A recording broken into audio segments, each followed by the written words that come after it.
বোঝায়। একটা লোক সবচাইতে বড় চালাক, আর একটা লোক ঠকবাজ, মানে চালাক কম। দুই বন্ধু মিলে একটু কাঁঠাল কিনেছেন। কাঁঠাল চিনেন তো ইনশাল্লাহ। কাঁঠাল কিনার পরে যে বন্ধু চালাক বেশি আর যে ঠকবাজ, যে কম বোঝে, ওই চালাক ব্যক্তি বন্ধুকে বলতেছে, দোস্ত যে কম খাবে সে টাকা কম দিবে, আর যে বেশি খাবে সে বেশি টাকা দিবে।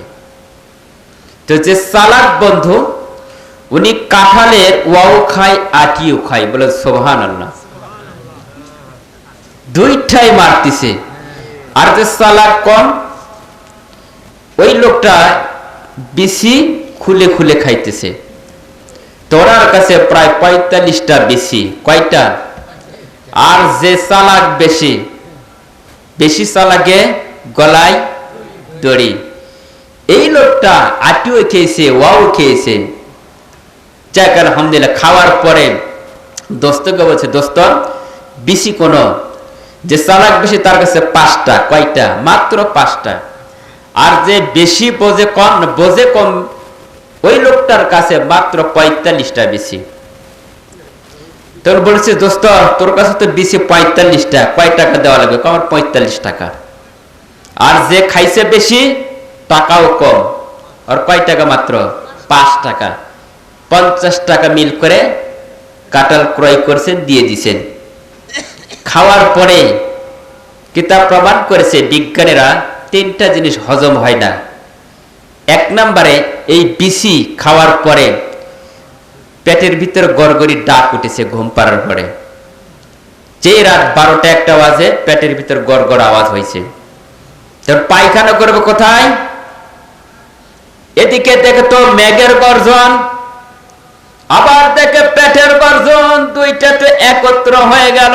ডাকাডাকি শুরু। কে? যাদের অন্তরের ভিতরে ভয়, দেখবেন বৃষ্টির ভিতরে বের হয় না, না জানি কখন এই গর্জনটা আমার মাথার উপর পড়ে। এই লোকটা চিন্তা ভাবনা করলো, চালাক লোকটা ঘুমিয়ে গেছে, পায়খানা দিয়েছে চাপ, পেটের গড়গড়ে, মেঘের গর্জন, কোথায় পায়খানা করবো, আমি তো জায়গা পাই না। দৌড়ে গিয়ে দেখে মাছার নিচে পায়খানা করে ফেলেছে। প্রায় 3 থেকে 4 বার করেছে। 4 বার করার পরে কিন্তু শরীরটা ক্লান্ত হয়ে যায়, হয় কিনা। লোকটা যখন ঘুমিয়ে গেল, সকাল হয়েছে। বিবি ঘুমোতে ঘটে থেকে রান্না বান্না করা লাগবে। মাছার কাছে গিয়ে দেখে তরকারি নাই, খাবার নাই, কিছু নাই, শুধু চাল আছে। এবার দেখলেন মাছার নিচে আছে বিসি পড়িয়া, বলেন সুবহানাল্লাহ।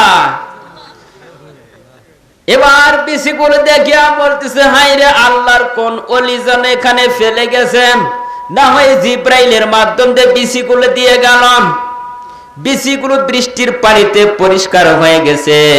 এই বিসি গুলো উঠে নিয়ে ভর্তা করেছে।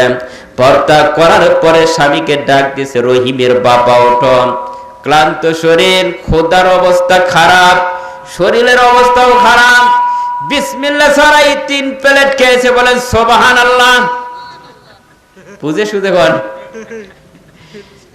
কয় প্লেট খেয়েছে? 3 প্লেট। বিবিকে বলে, বিবি এটা কিসের ভর্তা? করছে কাঁঠালের বিসি রয়েছি, এদের উপর কি করতেছে, ঝড় তুফান তুলতেছে, লাভ হবে না, তুমি আসো, কোন চিন্তা হবে না, তোমার জন্য বাংলাদেশ আমরা রেখে দিয়েছি আয়নাঘর। কথা বলেন ঠিক কিনা? সম্মানিত ভাইয়েরা, তুমি ওখান থেকে দৌড়া ধাপা করো না, নেটওয়ার্ক দিও না। এমনকি নরেন্দ্র মোদীর দাদার সঙ্গে যদি তুই পীড়িত করতেছ, যা বলো ওখানে বলো, বাংলাদেশে নেটওয়ার্ক পাঠায় না। বাংলাদেশের নেটওয়ার্ক পাঠানোর কারণে, বিভিন্ন ষড়যন্ত্র করার কারণে আজকে বাংলাদেশে বিভিন্ন ঝড় তুফান হচ্ছে, বিভিন্ন জায়গায় কথা কন না কেন। আজকে দেখলাম ইউটিউব ফেসবুকের ভিতরে একটা রং মাছ করার জন্য দলের জাতি ছিল, কথা বল না কেন। সম্মানিত ভাইরা, তো বন্ধু আল্লাহকে মানে নাই, মানছে কাকে? কাউয়া কাদেরকে মানছে? হাসিনাকে। বাংলাদেশে যদি আর সত্যের সঙ্গে তুলনা করেছিলাম, আমাদের নবীর সঙ্গে তুলনা করতে বলেন নাউজুবিল্লাহ। সম্মানিত ভাইরা, এখন আমরা ভালো আছি না ভাই? মরা লাগবে, মরা লাগবে না? আমাদের ঈমানটাকে নষ্ট করার জন্য মূল কারণ ছিল শয়তানগুলো। তারা এখন দেশ থেকে সরে গেছে, আমরা শান্তিতে আছি না? অনেক শান্তিতে, আমরা সকলে শান্তিতে আছি। সম্মানিত ভাইরা, দুনিয়া চিরস্থায়ী নয়, ক্ষণিকের জন্য এসেছি। একটা মুসাফির খানা, এক ঘরের থেকে আরেক ঘর পাল্টাপাল্টি হয়, এক বাসা থেকে আরেক বাসায় পাল্টাপাল্টি হয়, হয় কিনা? মানে যে বাসার মালিক আছে কিছুদিন পরে নাই হয়ে যায়। গতকালের আগের দিন আমার শ্বশুর স্ট্রোক করেছে, আমি জানি না যে আমার শ্বশুর ভালো মানুষ। তখন এমন জেনারেশন আমার শ্বশুর, যুবক মানুষ, হঠাৎ দেখলাম যিনি মানে স্ট্রোক করে ইন্তেকাল করেছে, রাতের বেলা খবর এসেছে। তো কোনো গ্যারান্টি আছে? মরণের কোনো গ্যারান্টি আছে? তাহলে যে মরণের গ্যারান্টি নাই, ঈমান নিয়ে কবরে যাওয়ার আগে সর্বক্ষণ স্মরণ করা লাগবে কাকে? আল্লাহকে স্মরণ করা লাগবে। সম্মানিত ভাইয়েরা, আপনারা কি মন খারাপ করতেছেন? কথাগুলো বোঝানোর জন্য আমি বলতেছি, ভবিষ্যতে যেন এরকম 2 নাম্বার লোক বাংলাদেশে না ঢোকে। সম্মানিত ভাইয়েরা, বাবা যদি ভালো হয় সন্তান ভালো হবে, মা যদি ভালো হয় সন্তান ভালো হবে।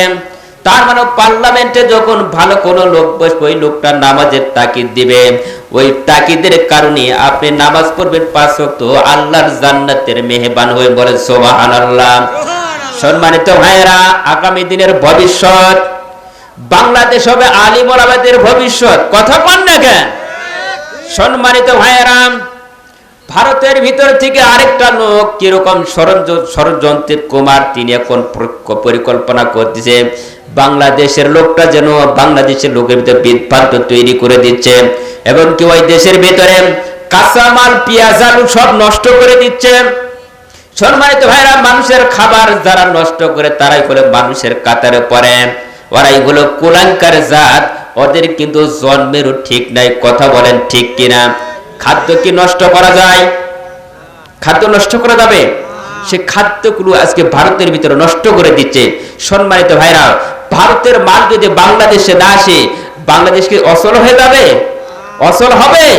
অচল হবে না। বাংলাদেশের মাল দিয়ে বাংলাদেশের জনগণ খেতে শেষ করতে পারবে না, বলে সুবহানাল্লাহ। আমাদের বাংলাদেশের সোনার খনি, এই সোনার খনির ভিতরে কোন প্রকারের জন্য রাং বাং যেন না ঢুকতে পারে। কথা কন না কেন? সম্মানিত ভাইয়েরা, আল্লাহ রাব্বুল আলামিন বলেছেন, যারা রিজিকের জন্য দৌড়াঝাঁপ করম, বিভিন্ন জায়গায় যাওয়ার চেষ্টা করম, আল্লাহ পাক বলেন আমি রিজিকের দায়িত্ব আমি আল্লাহ তোমাকে নিয়েছি। শুধু এইটাই দিয়ে শেষ নয়, পৃথিবীর ভিতরে যত কীট পতঙ্গ পশু পাখি আছে, আল্লাহ ডাক দিয়ে বলেন ওয়ামা মিন দাব্বাতিন ফিল আরদি ইল্লা আলাল্লাহি রিজকুহা।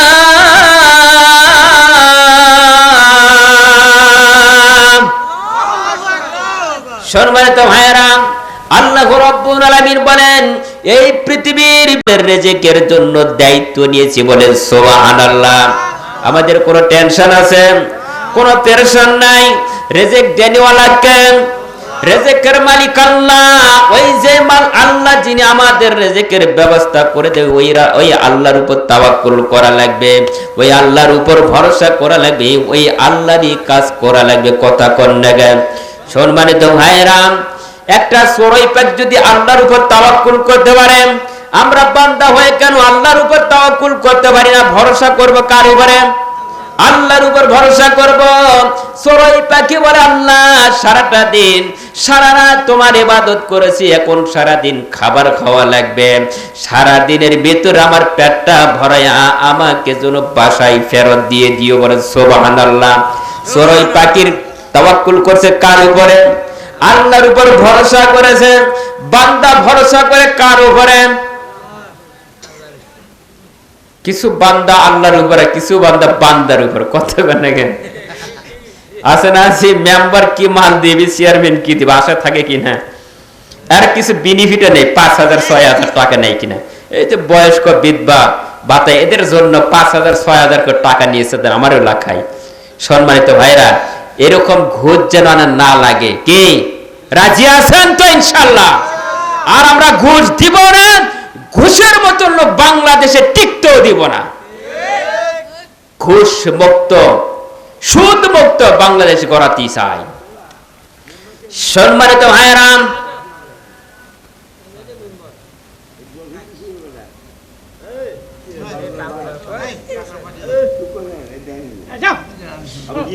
আচ্ছা কি হলো ওখানে, কি হয়েছে, সমস্যাটা কি? হ্যাঁ সম্মানিত ভাইয়েরা, আমি কোন মেম্বারকে গালি দেই নাই। সব মেম্বার চেয়ারম্যান খারাপ না, ভালো আছে। ভালো থাকার কারণে বাংলাদেশ টিকে আছে, আছে না? সকলে কি খারাপ? আঙ্গুল কি সমান? 5টা আঙ্গুল সমান? আঙ্গুল কমবার আছে না? মানুষের ভিতরে কমবার আছে। সম্মানিত ভাইয়েরা, ভালো মানুষ যে গ্রামে থাকবে, যে নেতা যে গ্রামে ভালো লোক থাকবে, ওই নেতাও ভালো, জনগণও ভালো। কথা বলেন ঠিক কিনা? সম্মানিত ভাইরা, তাওয়াক্কুল করব কার উপরে? আল্লাহর উপর ভরসা করব। কিন্তু চোরাই পাখি ভরসা করছে আল্লাহর উপর, বান্দা করতে পারে না। বান্দার পেট ভরে না। ভরে? পেট ভরে? পেট ভরে না? খাইলে পেট ভরে না? 2টা যে লাইট আছে চোখ ভরে না। চোখ ভরে? কয় 2টা গোডাউন আছে, বা তাও হচ্ছে না, আরো 2 গোডাউন লাগবে। গোডাউন কটা লাগবে? 2টা আছে, আরো 2 গোডাউন লাগবে। মানে ওর 14 পুরি জন্য খেতে পারে। কিছুদিন আগে দেখলাম যে একটা খালের ভিতরে এত বড় একটা সিন্ধুক, বলে সুবহানাল্লাহ। সিন্ধুকের ভিতরে কি আর থাকে? কত কি থাকে? টাকা থাকে না? ওই টাকাগুলো কি আল্লাহর ওলি পাঠাইছে না জিবরাইল পাঠাইছে? হ্যাঁ, এই টাকাগুলো কার? এই টাকাগুলো কার? আমার আপনার ঘরের। কি আমার আপনার ঘরের না? এই টাকাগুলো ওরা জমা করে রাখছে। আল্লাহ বলতেছে আর জমা রাখতে দিব না। এই টাকাগুলো আবার মানুষের দ্বারে দ্বারে, বলে সুবহানাল্লাহ। সম্মানিত ভাইরা, যতই চেষ্টা করেন বাংলাদেশের টাকা সব পয়সা একত্র করে মারার জন্য চেষ্টা করেন, আল্লাহ রাখবে না। এই চেষ্টা করতেছেন বাংলাদেশে সারা জীবন থাকবো, তাও পারলেন না। এই চেয়ারের কোনো লাভ আছে? হ্যাঁ, সম্মান ইজ্জত দেওয়ার মালিককে আল্লাহ, কেড়ে নেওয়ার মালিককে। বাদশাকে ফকির বানায়, ফকিরকে বাদশা বানায়, তিনি কে? তাহলে আর কিসের জন্য আপনি অহংকার করেন বাংলাদেশে? সম্মানিত ভাইরা, এই অহংকার গুলো ভুলে যান। অহংকার ভুলে গেলেই আমরা সঠিক পথটা বেছে নিতে পারবো। এই অহংকারের কারণে আমাদের পতন হওয়া লাগতেছে। কথা বলেন ঠিক কিনা? এই জন্য বাংলাদেশে যত এমপি মন্ত্রী ছিল সকলেই পতন হয়ে গেছে। বাংলাদেশে আর এই ধরনের এমপি মন্ত্রী বাংলাদেশে জন্মাবে না। জন্মাবে? আর যদি একটা বার জন্মায়, আমরা বৈষম্য ছাত্র যারা রয়েছে প্রত্যেকটা ছাত্র জুতার তাদের গলায় পরাবো। কথা বলেন ঠিক কিনা? সম্মানিত ভাইরা, আমরা আগামী দিনের ভবিষ্যতের আমানতের খেয়ানত করব না। যে আমানতটা যাকে দিব সে পার্লামেন্টে বসে নামাজ জারি করতে পারে, আমানতের খেয়ানত না করতে পারে, অবৈধ ব্যবসা না করতে পারে, জিনের কাজ চালু না হয়, সুদের ব্যবসা বন্ধ হয়। কথা বলেন ঠিক কিনা? সম্মানিত ভাইরা, এই জন্য বললাম নামাজ যারা পড়বেন, তাওয়াক্কুল যারা করবে আল্লাহর উপরে, নামাজ পড়বে তাওয়াক্কুল করবে আল্লাহর উপরে, মানে তাওয়াক্কুল আছে তার উপরে, কানেক্ট আছে তার সঙ্গে। আল্লাহ রাব্বুল আলামিন বলেন যারা আমার উপর তাওয়াক্কুল করবে, আমি আল্লাহ তার রিজিকের ব্যবস্থা আমি সব কিছু বহন করে দেব। সুবহানাল্লাহ। সম্মানিত ভাইরা, পৃথিবীর বুকে সবচেয়ে বড় একটা প্রাণী আছে, তার নাম কি? হাতি। হাতির খোরাক দেন কে? আল্লাহ দেন। বান্দার কাছে যদি বলতো বান্দা এই হাতির খোরাকটা তুমি দিও, দিনের ভিতরে 3 মণ চালের খাবার দিও, কিন্তু পেট ভরবে না। ভরবে? পেটটা কি ছোট? কত বড় একটা পেট! এই পেটটা ভরান তিনি কে?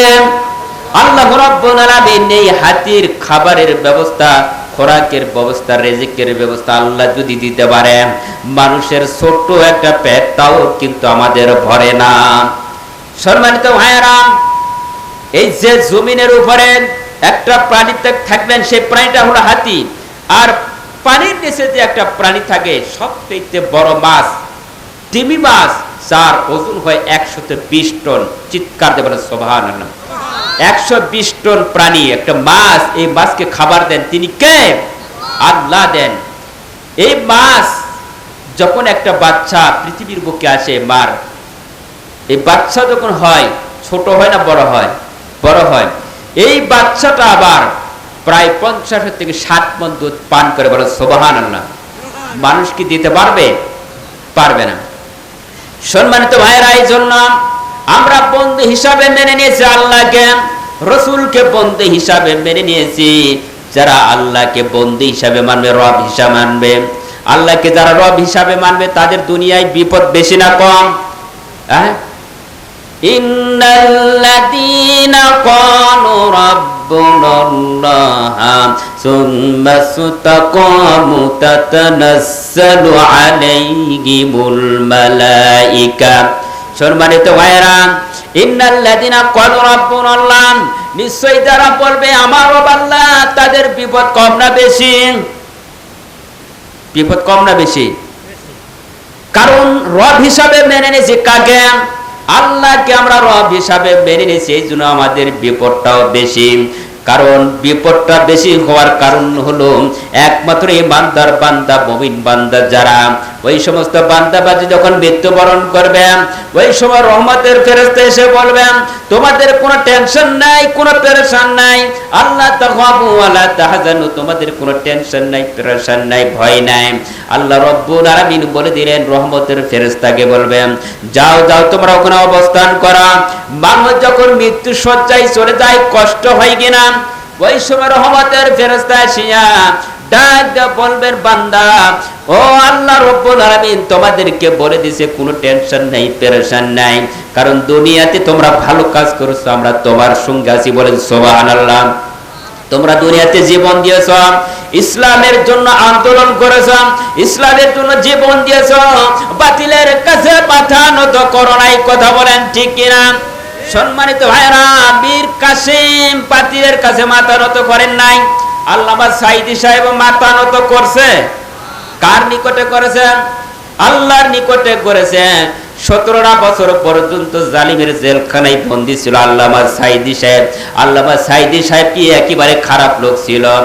কেউ যদি বলে খারাপ, হ্যাঁ, ভালো ছিল না? তার কথা বললে কি কোনো রাজনীতির কথা হলো?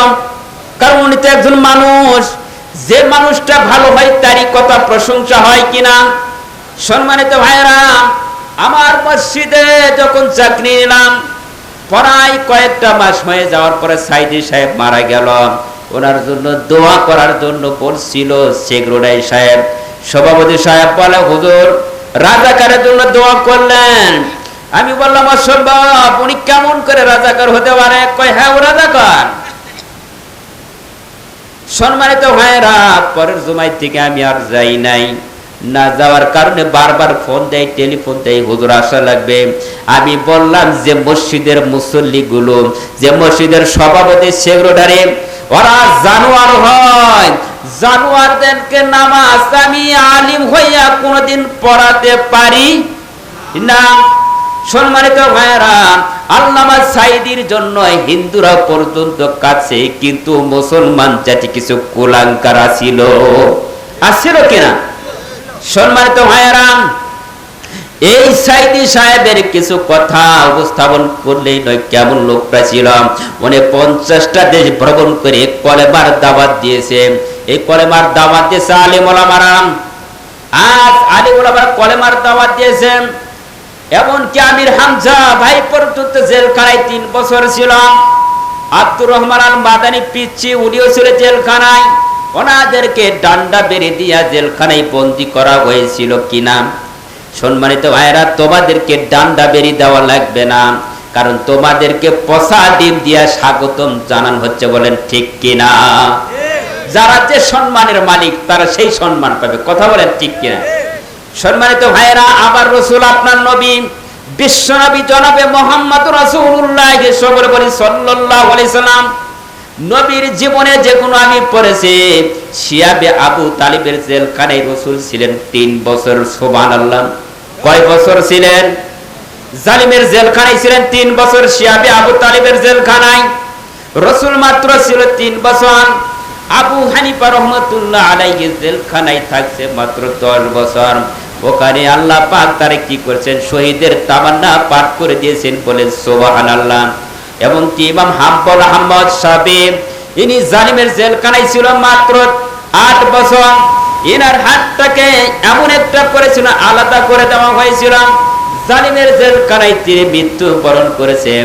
যারা জালিমের জেলখানায় মৃত্যুবরণ করছে তারা শহীদের তামান্না পাঠ করেছে, বলেন সুবহানাল্লাহ। একটা শহীদের মর্যাদা কতটুকু আমরা কি বুঝি? একটা শহীদের মর্যাদা এতটুকু, কিয়ামতের ময়দানে বলা হবে, যারা রক্তাক্ত হয়েছে, রক্ত দিয়েছো, জীবন দিয়েছো দেশের জন্য, ইসলামের জন্য যারা জীবন দিয়েছো তাদের জন্য আমার একটা কথা, আল্লাহ কিয়ামতের ময়দানে বলবে যে সমস্ত বান্দা বান্দীগুলো দেশের জন্য জীবন দিয়েছে, ইসলামের দ্বীনের জন্য জীবন দিয়েছে, আমি ওই সমস্ত বান্দা বান্দির উদ্দেশ্যে আল্লাহ পাক সেই দিন বলবে তোমাদের গায়ে রক্ত কেন? তখন বান্দা ডাক দিয়ে বলবে আল্লাহ রক্তটা এই কারণে হলো ইসলামের জন্য আমরা জীবন দিয়েছি, বলে সুবহানাল্লাহ। আল্লাহ বলবেন বান্দা যাও বিনা হিসাবে তোমার জান্নাত, বলেন সুবহানাল্লাহ। আল্লাহ তারা বিনা হিসাবে জান্নাতে পৌঁছায়া দিবেন। সম্মানিত ভাইরা, আল্লাহ রাব্বুল আলামিন কে ওই বান্দা বলবে আল্লাহ আমি কি একাই? কই তাহলে কাকে নিবা?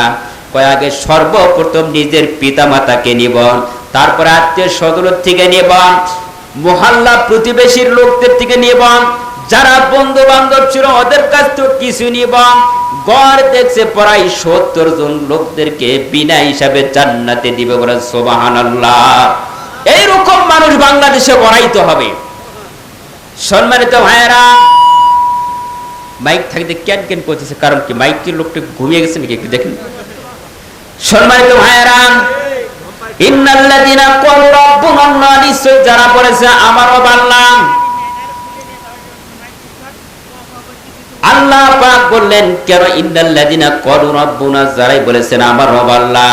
মীর কাসেমের যখন জেলখানায় গেলেন, জেলখানায় তখন ফাঁসি দেওয়া হবে। মীর কাসেমকে চিনেন, ফেসবুকে দেখছেন, ইউটিউবে দেখছেন। ওনার মাত্র সময় আছে 3 ঘন্টা। কয় ঘন্টা? 3 ঘন্টার সময়ের পরে মীর কাসেমকে জেলখানায় গিয়ে 3 ঘন্টার ভিতরে তার ফাঁসি দেওয়া হবে। এখানে কি হয়েছে? কি পানি পড়তেছে দেখেছে, বের হয়েছে বাবা, বসে উঠা উঠে করতেছে, কি খারাপ লাগতেছে? বাদ দিব? সম্মানিত ভাইয়েরা, মীর কাসেম ডাক দেওয়া বলতেছে কুতুবউদ্দিন সাহেবকে, বলে কুতুবউদ্দিন সাহেব 3 ঘন্টার সময় আছে, কোনো সমস্যা নাই, 2 ঘন্টা একটু ঘুমিয়ে যাই, বলে সুবহানাল্লাহ।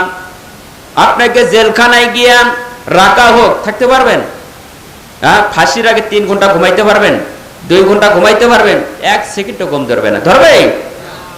মীর কাসেম কেমন লোক ছিল?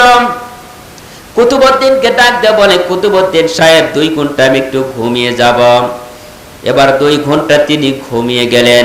2 ঘন্টার পরে ডাক দেওয়া হলো, মীর কাসেমকে ডাক দেওয়া হলো, হুজুর ওঠেন, সময় হয়ে গেল, আর মাত্র 1 ঘন্টা সময় আছে, এরপরে আপনার কার্যকর শুরু হবে।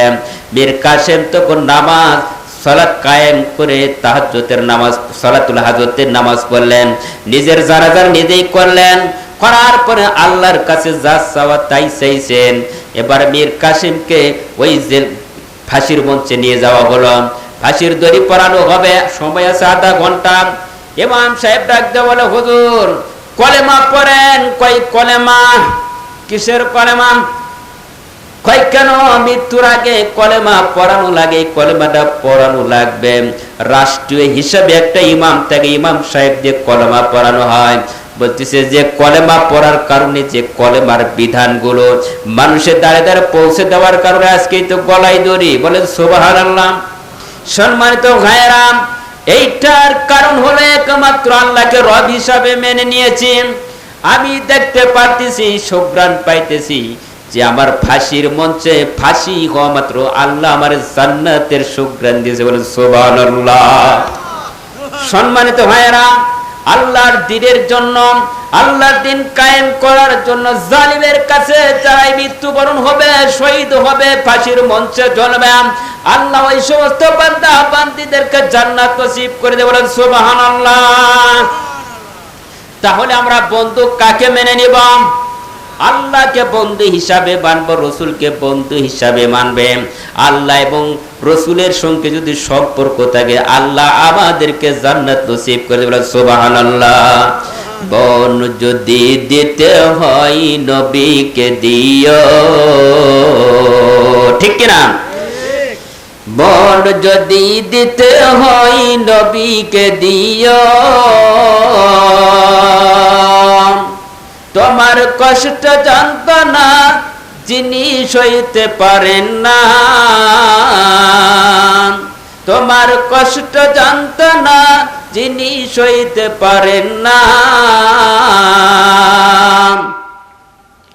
প্রাণের চেয়ে অধিক প্রিয় ভালোবাসিও, মন যদি দিতে হয় নবীকে দিও, মন যদি দিতে হয় নবীকে দিও, মন যদি দিতে হয় নবীকে দিও, মন যদি দিতে হয় নবীকে দিও।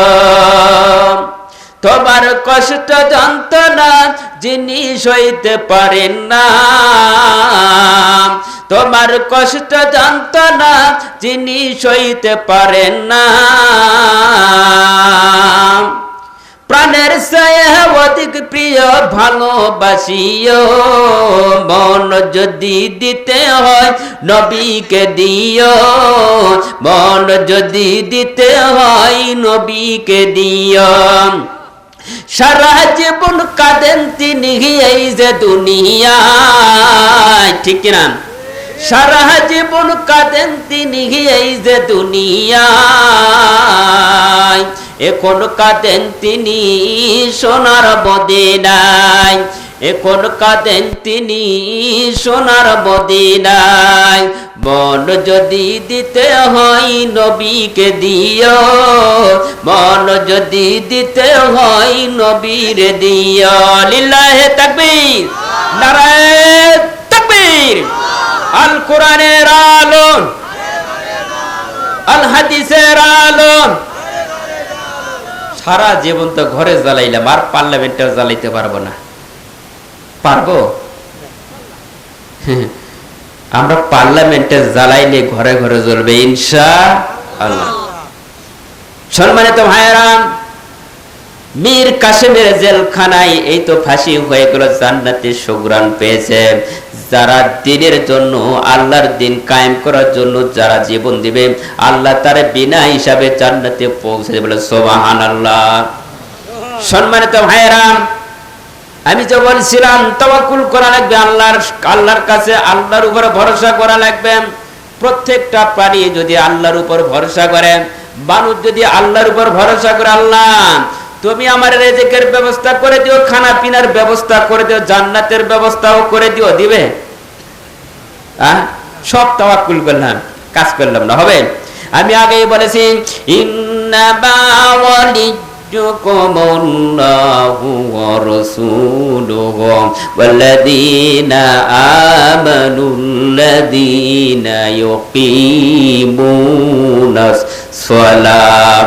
কেন এখানে আল্লাহ বলেছেন নামাজের কথা, যাকাতের কথা? বিনত হওয়া লাগবে কার নিকটে? সেজদা দেওয়া লাগবে কার কাছে? আল্লাহর কাছে সেজদা করা লাগবে। আল্লাহর কাছে যদি সেজদা করতে পারি, নামাজ পড়তে পারি, 5 ওয়াক্ত যদি সালাত কায়েম করতে পারি, হালাল হারাম দেখে শুনে যদি চলতে পারি, আল্লাহর জান্নাতের মেহমান হতে পারবো ইনশাআল্লাহ। সম্মানিত ভাইয়েরা, আমার আপনার নবী করে বিশ্ব নবী হযরত মুহাম্মদ রাসূলুল্লাহ, সকলে বলি সাল্লাল্লাহু আলাইহি সাল্লাম। কিয়ামত তো হবে একদিন, হবে না? কিয়ামতের দিন আল্লাহ যেদিন ধরে বসবেন, আল্লাহ ধরে বসবে না, বান্দা বান্দির জন্য ধরে বসবেন। এইরকম একটা মঞ্চ তৈরি হয়ে যাবে, যেরকম মঞ্চ তৈরি হয়েছে আজকে। এই মঞ্চের ভেতরে একমাত্র থাকবেন আমার আল্লাহ। চিৎকার দিয়ে বলেন সুবহানাল্লাহ। ওই মঞ্চের ভিতরে সভাপতির দায়িত্ব পালন করবেন এবং আরেকটা চেয়ার থাকবে। ওই চেয়ারের ভিতরে তিনি থাকবেন বক্তা হিসাবে। তিনি কে? মুহাম্মদ রাসূল সিল্লাল্লাহু আলাইহি ওয়াসাল্লাম। সুবহানাল্লাহ, লিল্লাহি তাকবীর। সম্মানিত ভাইয়েরা, আল্লাহ রাব্বুল আলামিন এরকম চেয়ার দিবেন একটা, আরেকটা চেয়ার দিবেন, দুইটা চেয়ার থাকবে। এক নম্বর চেয়ারে বসবে আমার আল্লাহ সভাপতির দায়িত্ব পালন করবে। দুই নম্বর চেয়ারে বসবেন তিনি হলো মুহাম্মদ রাসূলুল্লাহ সকলে বলি সাল্লাল্লাহু আলাইহি সাল্লাম। সম্মানিত ভাইরা, আল্লাহ রসুলের কাছে যখন কোরআন নাজিল হইতো বারবার সাহাবায়ে কেরামদেরকে শোনানো হইতো। রাসূল আকরাম সাল্লাল্লাহু আলাইহি সাল্লাম সাহাবীদেরকে বলল যে এই সময় কোরআন নাজিল হয়েছে, কিয়ামতের ময়দানে কোরআনটা নাজিল হয়েছে। আল্লাহ পাক নিজে বলবেন আমি যে কোরআনটা নাজিল করেছি এই কোরআনটা মানুষের সামনে আমি প্রকাশ করতে চাই, বলেন সুবহানাল্লাহ। সম্মানিত ভাইরা, মঞ্চের ভিতরে আরো দুইটা চেয়ার থাকবে। কয়টা চেয়ার হলো? চারটি। দুইটা হলো এক নাম্বার আল্লাহ, দুই নাম্বার থাকবে আমার নবী বিশ্ব নবী, তিন নাম্বারে থাকবে দাউদ আলাইহিস সালাতু ওয়াস সালাম, চার নাম্বারে থাকবে সুলাইমান আলাইহিস সালাতু ওয়াস সালাম। প্রত্যেকটা নবীর প্রত্যেকটা চেয়ারে নাম লেখা থাকবে স্বর্ণ অক্ষরে। কোন চেয়ারে কোন ব্যক্তি বসবে আল্লাহ পাক ওই চেয়ারের পাকায় পাগুলো এবং এইভাবে লেখা থাকবে সুন্দরভাবে অমুক চেয়ারে অমুক জন বসবে। এখানে সভাপতি অমুক থাকবে, বক্তা বিশেষ বক্তা, দ্বিতীয় বক্তা, তৃতীয় বক্তা, প্রত্যেকটা লোকের এরকম নাম থাকবে। আল্লাহ রসুল তাকায় দেখবেন হাই রে হাজার হাজার মানুষগুলো এরকম তাক লাগে থাকবে কিয়ামতের ময়দানে। সম্মানিত ভাইরা, আল্লাহ পাক বলবেন নবী এই মুহূর্তে আপনি বক্তা হিসাবে কিছু বক্তব্য দেন। সম্মানিত ভাইরা, রসুলের কান্না ভেঙে পড়বে যে আমার যত উম্মতের হয়েছে এদেরকে জান্নাতের জন্য আল্লাহ রসুল বারবার তাকিদ দিবে কি দিবে না, ছটফট করবে যে আমার গুনাহগার উম্মতদেরকে আল্লাহ তুমি জান্নাত নসিব করে দেবেন। সুবহানাল্লাহ। কিয়ামতের ময়দানে জান্নাতি ব্যক্তিগুলো এইরকম থাকবেন। এক নম্বরে থাকবে নবীওয়ালারা, দুই নম্বর থাকবে সিদ্দিকওয়ালারা, তিন নম্বরে থাকবে ঈমানওয়ালারা। তারা কারা? আমরা। চিৎকার দিয়ে বলে সুবহানাল্লাহ। সম্মানিত ভাইয়েরা, যারা আল্লাহকে ভালোবেসেছে রসুলকে ভালোবেসেছে তারা কিয়ামতের ময়দানে এইরকম আল্লাহ এবং নবীর সামনে এরকম থাকবে। এরকম জান্নাতের আবহাওয়া আসবে, জান্নাতের হাওয়াগুলো আসবে। যেরকম আজকে সরিষার ফুলগুলো যেরকম দোলাদুলি করে কিয়ামতের ময়দানে এইরকম ইমানদার বান্দাগুলো জান্নাতি বান্দাগুলো হেলে দুলে থাকবে আর বলবে আল্লাহ জান্নাতের সুঘ্রাণ এসেছে, বলেন সুবহানাল্লাহ। সম্মানিত ভাইয়েরা,